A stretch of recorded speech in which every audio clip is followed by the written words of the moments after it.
I'm a proud neuro-spicy mum and businesswoman. For a long time I thought I knew myself. Well, I convinced myself I did anyway.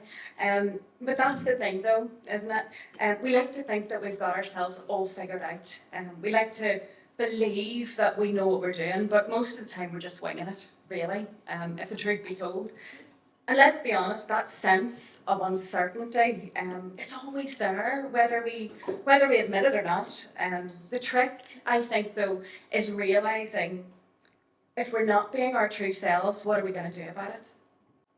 Here's the horrible truth that I was forced to face. There's like a time in my 20s and 30s, I was just not living as me. I was doing everything that everybody else wanted. I was playing roles, I was ticking the boxes, I was trying to fit in. But the reality was I was always going to be weird, alternative, a bit loud. I just didn't fit in. That was the way of it. On the outside, everything looked really fine. I had a good business, I won awards, and all of the rest.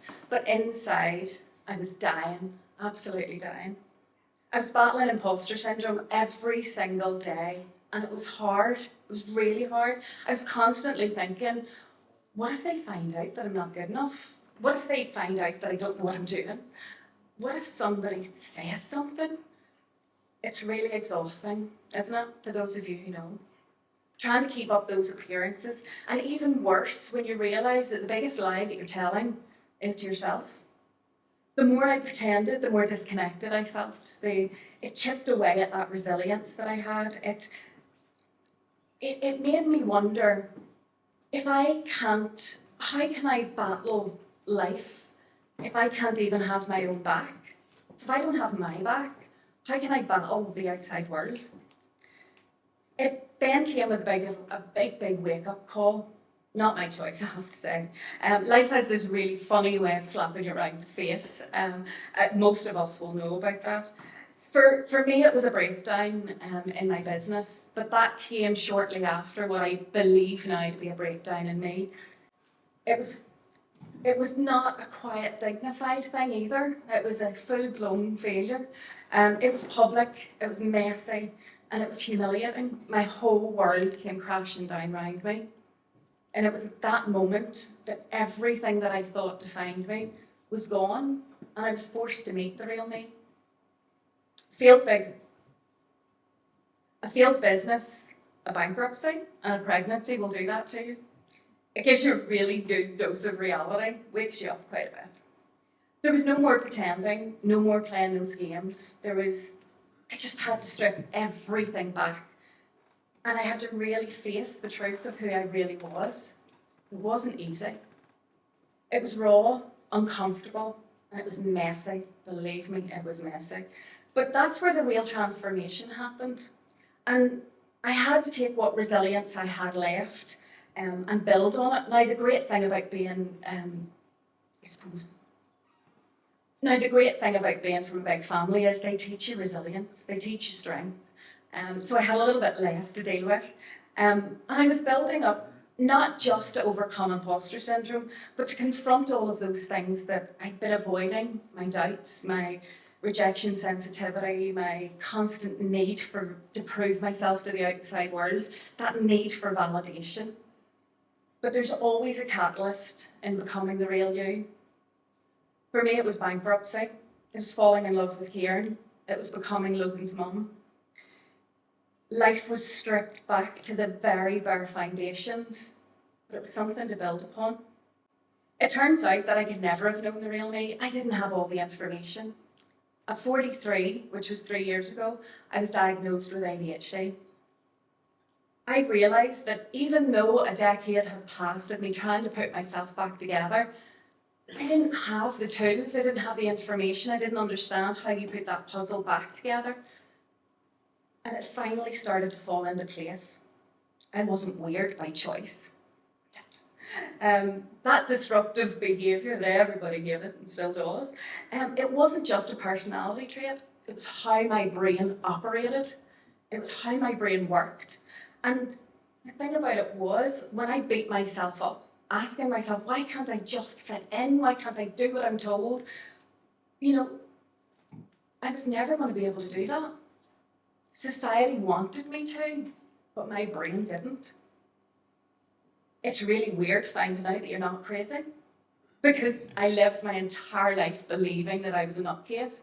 And realising that there's an answer to that question, the one that you would lie alone at night and cry heavily, asking, why can't people understand how I'm thinking? But here's what I've learned so far, and believe me, I have a long way to go yet. You don't grow by pretending everything's fine. You grow by embracing that chaos. You have to accept that you're a work in progress. You've got to use every setback as fuel to move forward. So here I am, and yeah, I'm still a work in progress, but I stopped trying to fit in to what everybody wanted, what everybody needed, and what made other people feel comfortable. I've let go of that constant need for validation, and I'm at peace. And that's a weird place to be. I'm not perfect, but I don't have to be. And that's a wonderful place to get to. The truth is that living authentically doesn't mean you have to have it all figured out. It means you're okay with uncertainty. It means that you trust yourself, and trust yourself enough to keep going, even when that path ahead isn't clear. For me, uncertainty comes in many, many forms, and that ADHD takes it to stratospheric levels. I spend a lot of time trying to second guess what people think, what they're saying, why are they saying it, what do they think of me? But now that I know I'm not a mental case like I thought, it's a wonderful space to be. I do think I'm a bit nuts now, if I'm going to be honest. But I'm still dealing with that imposter syndrome. It hasn't magically disappeared, and in fact something happened quite recently, and I added this today. This thing that happened, it took my self-confidence, it took my personal identity, and it shook it to the core. I was once again stepped over, replaced and sidelined after working my ass off to make something hugely successful. Turns out I made it too successful, and I was passed over for an old grey man. Apparently I wasn't professional enough, I wasn't high profiled enough, I didn't fit what they needed. The imposter syndrome was in overdrive, and that's what happens, and you melt down in the back of your head and you wonder, what am I doing wrong? But I had to hold on to my authentic self. I had to realise that trying to fit into their box was never going to happen anyway. They were always going to get that guy. But one thing about this story is that I spent the week trying to hold it together on the outside while falling apart on the inside. And I used my resilience to do that. But I got over myself as well, because, you know, the ego took quite a bit of a knock there. And the imposter syndrome isn't running the show anymore. Yeah, absolutely, it comes storming in whenever it feels like it. But that resilience that I've built up over the years, it keeps me grounded. I just need to keep reminding myself as I go along. I don't have to prove myself to anyone. I know who I am, flaws and all.